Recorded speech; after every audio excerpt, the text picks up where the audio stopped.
ಸೌಂದರ್ಯವನ್ನ ಬಹಳ ಸೊಗಸಾಗಿ ವರ್ಣನೆ ಮಾಡುತ್ತಾ ಸೌಂದರ್ಯ ಲಹರಿಯ 24ನೇ ಶ್ಲೋಕ ಏನ್ ಹೇಳುತ್ತೆ ತಿಳಿಸ್ಕೊಡ್ತೀರಾ? ಖಂಡಿತ. ಇವತ್ತು ಎಲ್ಲ ಸೌಂದರ್ಯ ಲಹರಿಗೆ ವಿಶೇಷವಾಗಿರ್ತಕ್ಕಂಥ ಸ್ವಾಗತ. ಮಂತ್ರ ಬರೆದಾಗ, ಮಂತ್ರವನ್ನ ಹೇಳಿದಾಗ, ತಂತ್ರ ರೂಪದಲ್ಲಿ ದೇವರಿಗೆ ಆಹ್ವಾನ ಮಾಡಿದಾಗ ಭೂತ ಪ್ರೇಷ ಪಿಶಾಚಿಗಳು ನಿಕಟನಹಿಯಾವೆ. ಅಂದ್ರೆ ಈ ಸೌಂದರ್ಯ ಲಹರಿಯ ಶ್ಲೋಕವನ್ನು ಹೇಳ್ಕೊಂಡ್ರೆ ಭೂತ ಪ್ರೇತ ಪಿಶಾಚಿಗಳು ಹತ್ರ ಕೂಡ ಸುಳಿಯಲ್ಲ. ಎಷ್ಟೋ ಜನಕ್ಕೆ ಹಾಸಿಗೆಯಲ್ಲಿ ಮಲ್ಕಿದ್ದಾಗ ಆ ಮಲ್ಕೊಂಡಿದ್ದಾಗ ಸ್ವಲ್ಪ ಮಟ್ಟಿಗೆ ಈ ಕಡೆ ಯಾರೋ ಓಡಾಡ್ದಂಗಾಯ್ತು ಅನ್ಸ ಭಯ ಆಗುತ್ತೆ. ಕೆಲವರಿಗೆ ಭೀತಿ ಜಾಸ್ತಿ ಆಗುತ್ತೆ. ಒಬ್ಬರೇ ಇದ್ದಾಗ ಸಡನ್ ಆಗಿ ಏನೋ ಬೀಳ್ದಂಗಾಯ್ತು. ಒಂದು ಸೈಕಲಾಜಿಕಲ್ ಎಫೆಕ್ಟು ಆಗ್ಬಹುದು ಅಥವಾ ನಿಜವಾಗ್ಲೂ ಆಗ್ಬಹುದು. ಯಾಕೆಂದ್ರೆ ಅವರಲ್ಲಿ ಚಂದ್ರ ಶನಿ ನೀಚನಾಗಿರ್ತಾನೆ. ನೀಚನಾಗಿ ಚಂದ್ರ ಇರಬೇಕು, ಇಲ್ಲ ನೀಚನಾಗಿ ಚಂದ್ರ ಅಲ್ಲದೆ ಶುಕ್ರನಾಗಿರ್ತಕ್ಕಂಥ ಮನೆಯಲ್ಲಿ ಶನಿಯು ನೀಚನಾಗಿರ್ತಾನೆ. ಶುಕ್ರ ಅಂದ್ರೆ ಹೆಣ್ಣು ಮಕ್ಕಳು. ಹೆಣ್ಣು ಮಕ್ಕಳಿಗೆ ಯಾವತ್ತೂ ತಿಳ್ಕೊಳ್ಳಿ, ಅವರ ಜಡೆ ಯಾವ ಕಾಲಕ್ಕೂ ಗಂಟನ್ನು ಕಟ್ಟಬೇಕು. ಬಿಚ್ಚಾಕಿದ್ರೆ ಭೂತಗಳು ಬೇಗ ಆಹ್ವಾನ ಆಗುತ್ತೆ. ಅದಕ್ಕೆ ಎಷ್ಟೋ ಜನ ಹೆಣ್ಣು ಮಕ್ಕಳಿಗೆ ಒಂಟಿ ಪಿಶಾಚಿಗಳಾಗಿ ಕುಕ್ಕರಿಸ್ಕೊಂಡಿರೋ ಹೆಣ್ಣು ಮಕ್ಕಳಿಗೆ ಬಹಳಷ್ಟು ಜನ ಜಡೆಯನ್ನು ಬಿಚ್ಚಾಕಿದೆ ಗಂಟ ಕಟ್ಟದೇ ಇದ್ರೆ ಏನಾಗುತ್ತೆ, ಭೂತಗಳು ಬೇಗ ಆವರಿಸ್ಕೊಳ್ಳುತ್ತೆ. ಅದಕ್ಕೆ ಹಠಗಳು ಜಾಸ್ತಿ. ಅದಕ್ಕೆ ಭೂತಗಳ ರಾಹು ಗ್ರಹಗಳು ರಾಹು ಬಡ್ದೋಗುತ್ತೆ ಅಂತ ಹೇಳಲ್ವಾ, ಆ ರಾಹು ಮುಖದಲ್ಲಿ ಒಳ್ಳೆ ಕಳೆ ಇರೋದೆಲ್ಲ ತೇಜಸ್ಸೆಲ್ಲ ಹೊಟ್ಟೋಗುತ್ತೆ. ಅದಕ್ಕೆ ಹೆಣ್ಣು ಮಕ್ಕಳಿಗೆ ಆ ತೇಜಸ್ಸು ಹೊಟ್ಟೋಗೋಕ್ಕೆ ಕಾರಣ ಏನೋ, ರೋಗಗಳು ಬರ್ತಾ ಇರುತ್ತೆ, ಗೊತ್ತಿಲ್ಲದೆ ಭೂತಗಳ ಆಹ್ವಾನ ಆಗತ್ತೆ, ಇಲ್ಲ ಗಾಳಿಗಳು ಸೋಕತ್ತೆ. ಅದಕ್ಕೆ ಜಡೆಗಳನ್ನ ಭದ್ರ ಕಟ್ಕೊಳ್ಳಿ, ಕತ್ತರಿಸಬೇಡಿ. ಬಾಪ್ ಕಟ್ಟಗಳಾಗಿ ಎಷ್ಟೋ ಜನ ಇವತ್ತಿನ ದಿವಸ ಬಾಪ್ ಕಟ್ಟಗಳಾಗಿರ್ತಕ್ಕಂಥ ಅವಕಾಶಗಳು. ಅದಕ್ಕೆ ಗ್ರಾಮ ದೇವತೆಗೆ ಜಡೆಯನ್ನ ಚೌರಿಯನ್ನ ದಾನವಾಗಿ ಕೊಡ್ತಕ್ಕಂಥದ್ದು. ಅದಕ್ಕೆ ಆ ಅಮ್ಮನವರಿಗೆ ಸಾಕ್ಷಾತ್ ಸೌಂದರ್ಯ ಲಹರಿ ದೇವಿಯಲ್ಲಿ ಪರಮೇಶ್ವರ ಜಡೆ ಹಾಕ್ತಾನಂತೆ. ಈ ಶ್ಲೋಕವನ್ನು ಹೇಳಿ ಜಡೆ ಹಾಕೋದು. ಬನ್ನಿ ಶಂಕರಾಚಾರ್ಯರನ್ನು ಸ್ವಾಗತಿಸೋಣ. ಆ ಜಡೆ ಹಾಕ್ತಾ ಆ ಶ್ಲೋಕ ಏನು ಅಂತ ನೋಡೋಣ.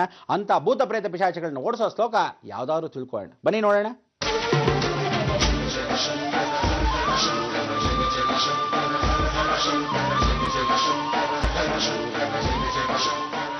ಇವತ್ತಿನ ದೇವಿ ವಿಚಿತ್ರಾದೇವಿ ಅಂತ. ವಿಚಿತ್ರಾದೇವಿಯನ್ನ ಸ್ಮರಣೆ ಮಾಡ್ಕೊಳ್ತಕ್ಕಂಥವಳು ಬಹಳ ವಿಶೇಷವಾಗಿರ್ತಕ್ಕಂಥದ್ದು. ಮೂಲ ಯಂತ್ರ ಸ್ವರೂಪಿನಲ್ಲಿ ಕೂತಿರ್ತಕ್ಕಂಥವಳು. ಇವಳಿಗೆ ಈ ಶ್ಲೋಕವನ್ನ ನೀವು ಸಂ ಯತಿ ಸಾರ ಅಂತ ಹೇಳ್ತಕ್ಕಂಥದ್ದು. ಆ ಸಂ ಅಂತಕ್ಕಂಥದ್ದು ಆತ್ಮ. ಆ ಆತ್ಮದಲ್ಲಿ ಬರ್ಕೊಳ್ಳಿ. ನಾ ಶಿ ಯಾ ಮಾ ವ ಒಂದು ಕಡೆ ಹಾಕುವಂತ ಬನ್ನಿ. ನಾ ಶಿ ಯಾ ಮಾ ವ ಇಷ್ಟನ್ನ ಹಾಕೊಳ್ಳಿ. ತದನಂತರ ಯಾ ಮಾ ವಾ ನಾ ಶಿ. ನೀವು ಶ್ಲೋಕವನ್ನು ಹೇಳ್ಕೋ ಈ ಶ್ಲೋಕವನ್ನ ಯಾಕಾಲಕ್ಕೂ ಒಂದೇ ತಗೊಳ್ಳೋದು. ಆ ಮಂತ್ರದಲ್ಲಿ ಹರಳಿಸ್ಕೊಳ್ಳೋದು.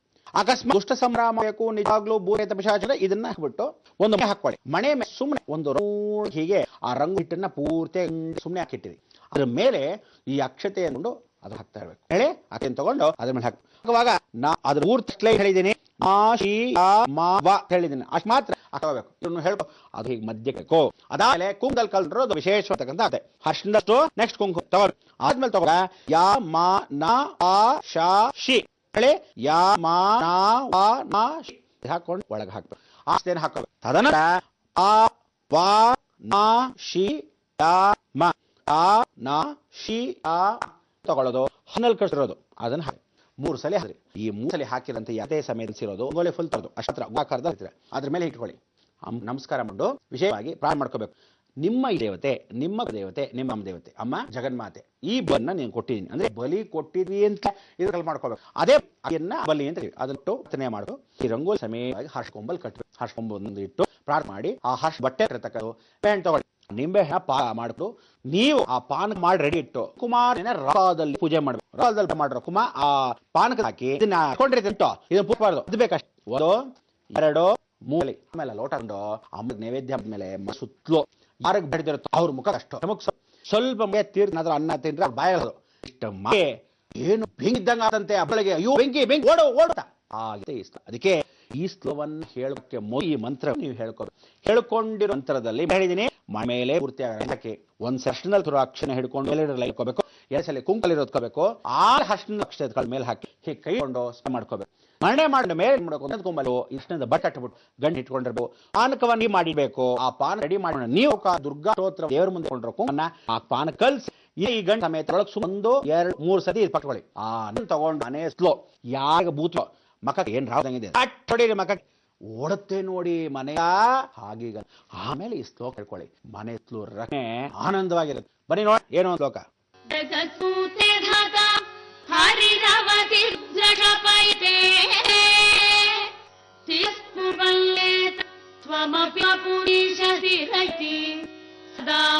सर्वं तदम् अनुगृह्णाति चैवः ताज्ञा आलम्ब्य क्षणलितयोः भ्रूणतियोः जगत्सूते धाता हरवैरुक्षये तिस्पुवल्लेत स्वमपि पुरीशः स्थिरयति सदा पूर्वः सर्वं तदिदम् अनुगृह्णाति च शिवः अवाज्ञाम् आलम्ब्य शचलयोः भूमिकयोः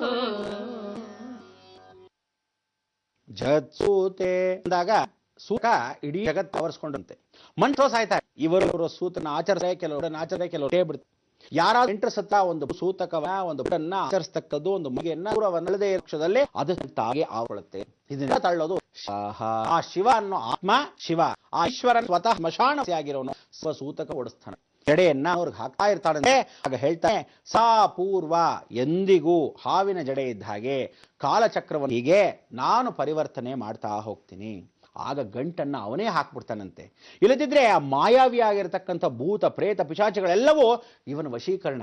ಅಂತ ಭೂತ ಪಿಶಾಚಿಗಳನ್ನ ಅವಳು ತುಳಿದು ಹಾಕ್ಬಿಟ್ರೆ ನಾಳೆ ಇವನಿಗೆ ಗಣಗಳು ಯಾರು? ಅದಕ್ಕೆ ಅವನೇ ಜಡೆಯನ್ನ ಹಾಕಿ ಅವನೇ ಗಂಟನ್ನ ಕಟ್ಟಿ ಭೂತ ಪ್ರೇತ ಪಿಶಾಚಿಗಳನ್ನ ನಿಕಟ ನಹಿಯಾವೆ ಓಡಿಸಿ, ಸಾಯಿಸಿ ಅಲ್ಲ ಓಡಿಸಿ. ಅದಕ್ಕೆ ಅದು ಬೆಂಕಿಯ ಜ್ವಾಲೆ ಹಾಗೆ ಇರುತ್ತಂತೆ. ಅದಕ್ಕೆ ಛ ವಿಷ ಛ ಅಂದ್ರೆ ನಾವುಗಳು ಕಿಡಿ, ಆ ವಿಷ ದೇಹದಲ್ಲಿರ್ತಕ್ಕಂಥ ವಿಷ ಪರಿವರ್ತನೆ. ಪ್ರತಿಯೊಬ್ಬ ಮನುಷ್ಯನಿಗೂ ಭೂತಗಳು ಹೇಗೆ ಸೇರ್ಕೊಳ್ಳೋದು ಗೊತ್ತಿರಲ್ಲ. ಒಂದ್ಸಲಿ ಮಂಕಾಗಿರುತ್ತೆ, ಕೆಲವರು ನಗ್ತಿರ್ತಾರೆ, ಕೆಲವರು ರೂಮಲ್ಲಿ ಕುಕ್ಕುರ್ಸ್ಕೊಂಡು ಹಿಂಗೆ ನೋಡ್ತಾ ಇರ್ತಾರೆ, ಕೆಲವರು ಕಣ್ಣಲ್ಲಿ ನೋಡ್ತಾ ಇರಬೇಕು ಒಂಥರ ಭಯಂಕರವಾಗಿರುತ್ತೆ, ಕೆಲವರು ಕಣ್ಣೇ ಮಿಟಕ್ಸಲ್ಲ, ಕೆಲವರು ನಿದ್ರೆ ಮಾಡ್ತಾ ಇರ್ತಾರೆ, ಮಲ್ಕೊಂಡೇ ಇರ್ತಾರೆ, ಹೇಳೋದೇ ಇಲ್ಲ ತೆರೆದಿದ್ದವರು. ಹಾಗಿದ್ದಾಗ ಇವರಿಗೆ ಬೆಳಕನ್ನ ಆ ಕಿಟಕಿ ಅಂತ ತೆಗೆದ್ರೆ ಮುಚ್ಚೋ ಮುಚ್ಚೋ ಬಾಗಿಲು ಮುಚ್ಚೋ ಅಂತಿರ್ತಾರೆ. ಅಂದ್ರೆ ಆ ಬೆಳಕು ಕಂಡ್ರೆ ಆಗದಿದ್ದವರು ಇವರಿಗೆ ಆ ಮಂತ್ರವನ್ನ ಹೇಳಿ ಆ ನೀರನ್ನು ಹೊಡೆದ್ರೆ ಸಾಕು, ದೇಹದಲ್ಲಿರೋದೆಲ್ಲ ನಡಿಗೆ ಹೋಗುತ್ತೆ. ಅದಕ್ಕೆ ಎಷ್ಟೋ ಜನಕ್ಕೆ ಈ ಅಮಾವಾಸ್ಯೆಗೆ ಭೂತ ಬರೋದು, ಪೌರ್ಣಿಮೆಗೆ ಭೂತ ಬರುತ್ತೆ ಅನ್ನೋದು, ಕೆಲವರು ಅಮಾವಾಸ್ಯೆ ಹತ್ರ ಬರ್ತಾ ಇದ್ದಂಗೆ ಒಂಥರ ವಿಚಿತ್ರ ಆಡ್ತಾ ಇದ್ದಾರಪ್ಪ ಅನ್ನೋದು, ಕೆಲವರು ಮಕ್ಕಳೆಲ್ಲ ಓಡ್ತಾ ಇರೋದೇ ಅದೇ ಚಿಕ್ಕ ವಯಸ್ಸಿಂದ ಒಂಥರ ನಡುಕ ಅವನಿಗೆ, ಅದೇನೋ ಹಾ ಅಂತಿರುತ್ತೆ ಆ ಮಗು ಅಂತ. ಪಾಪ ಒಂದು ಮಗು ಬಂದಿತ್ತು, ಬಹಳ ನಡುಕ್ತಾ ಇತ್ತು. ಆಗ ಒಂದು ಬಿಟ್ವಿ ನೋಡಿ, ಸರಿ ಹೋಯ್ತು. ಅದಕ್ಕೆ ಆ ಗ್ರಾಮ ದೇವತೆ ಅವ್ರ ಮನೆ ಕುಲದೇವರಾಗಿದ್ರು ಸಹ ಅವರು 4 ವರ್ಷ ಅಲ್ಲ 5 ವರ್ಷ ಅಲ್ಲ 14 ವರ್ಷದಿಂದ ಹೋಗದೆ ಇದ್ದಾಗ ಆ ಗ್ರಾಮ ದೇವತೆ ಏನ್ ಹೇಳ್ತಾಳೆ, ನನ್ನ ಹತ್ರನೇ ಬರ್ದಿದ್ರೆ ಇವ್ನು ಹೆಂಗ್ ಸರಿ ಹೋಗೋದು, ಊರೆಲ್ಲ ಚಾರ್ಕೊಂಡ್ಬರ್ತಾರೆ. ಅದಕ್ಕೆ ಹೇಳೋದು, ಯಾವತ್ತು ತಿಳ್ಕೊಳ್ಳಿ, ನಿಮ್ಮ ಇಷ್ಟ ದೇವತೆ, ನಿಮ್ಮ ಕುಲದೇವತೆ, ನಿಮ್ಮ ಗ್ರಾಮ ದೇವತೆನ ಯಾವತ್ತಿದ್ರೂ ಬಿಡಬೇಡಿ. ಏನಾದರೂ ಕಷ್ಟ ಬಂದರೆ ಫಸ್ಟಲ್ಲಿ ಹೋಗಿ, ತದನಂತರ ಅವ್ರು ಇವ್ರನ್ನ ವಿಚಾರಿಸಕ್ಕೆ ದವ್ರನ್ನ ವಿಚಾರಿಸಕ್ಕೆ ಹೋಗ್ಬೋದು. ಅದನ್ನು ಬಿಟ್ಟು ಸುಮ್ಮನೆ ಶಾಸ್ತ್ರ ಸಂಪ್ರದಾಯ ಅಂತ ಊರೆಲ್ಲ ಕಿತ್ಕೊಂಡ್ಬಂದ್ರೆ ಏನು ಪ್ರಯೋಜನ? ಅವ್ರಿಗೆ ನೆಟ್ಟಿಗೆ ಗೊತ್ತೇ ಇರಲ್ಲ. ಓ ಬನ್ನಿ ಒಂದು ತಾಯ್ತ ಮಾಡ್ಕೊಡ್ತೀನಿ, ಸಿಮೆಂಟ್ ಮಾಡ್ಕೊಡ್ತೀನಿ, ವಿಶೇಷ ಯಂತ್ರ ಮಾಡ್ಕೊಡ್ತೀನಿ ಅಂತ ದುಡ್ಡು ಬೋಳಿಸ್ತಾರೆ, ಕಳಿಸ್ತಾ ಇರ್ತಾರೆ. ಅದಕ್ಕೆ ಹೇಳೋದು, ಈ ರೀತಿ ಮಾಡ್ಕೊಳ್ಳೋ ಅವಕಾಶಗಳು ಬೇಡ. ಇಂಥ ಒಂದು ಸೌಂದರ್ಯರ ಶ್ಲೋಕ ಹೇಳ್ಕೊಂಡ್ರೆ ಸಾಕು. ಆ ರೀತಿ ನಾನು ಹೇಳಿರ್ತಕ್ಕಂಥ ಮಂತ್ರವನ್ನ ಉಪದೇಶ ಮಾಡಿರೋದೇ ಆದಿಶಂಕರಾಚಾರ್ಯರು.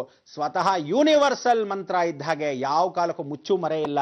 ಈ ಮಂತ್ರನ ಸತಃ ಹೇಳ್ತಾ ಬಂದ್ರೆ ಎಲ್ಲವೂ ಪ್ರಾಪ್ತಿಯಾಗತ್ತೆ. ಅದಕ್ಕೆ ಸಕಲ ಲೋಕ ದೋಷಗಳು ಪ್ರಾಯಶ್ಚಿತ್ತವಾಗತ್ತೆ. ತದನಂತರ ಭೂತ ಪ್ರೇತ ಪಿಶಾಚಿಗಳು ನಿಕಟನೇಹಿಯಾವೆ, ಹತ್ರವೇ ಸುಳಿಯಲ್ಲ. ಆಗ ನಿಮ್ಮ ಆರೋಗ್ಯ ರಕ್ಷಣೆ ಮನೆಗಲ್ಲ ವಂಶಕ್ಕೆ ಆಗತ್ತೆ ಅಂತ ಈ ಮುಖಾಂತರ ಹಾರೈಸ್ತೀನಿ. ಗುರುಜಿ, ಏನೇ ಆದ್ರೂ ನಮ್ಮ ಇಷ್ಟ ದೇವತೆ, ಕುಲದೇವತೆ, ಗ್ರಾಮ ದೇವತೆಗೆ ಮೊದಲ ಪ್ರಾಧಾನ್ಯತೆ ಕೊಟ್ರೆ ನಮ್ಮೆಲ್ಲಾ ಸಮಸ್ಯೆಗಳಿಗೆ ಪರಿಹಾರ ದೊರೆತಂತೆ ಅಂತ ಹೇಳಿದ್ರಿ. ಜೊತೆಗೆ ಭೂತಕಾಟ ಇರೋರು ಏನ್ ಮಾಡ್ಬೇಕು, ಅದರಿಂದ ವಿಮುಕ್ತಿ ಪಡೆಯೋದಕ್ಕೆ ಅಂತ ಕೂಡ ತಿಳಿಸ್ಕೊಟ್ರಿ.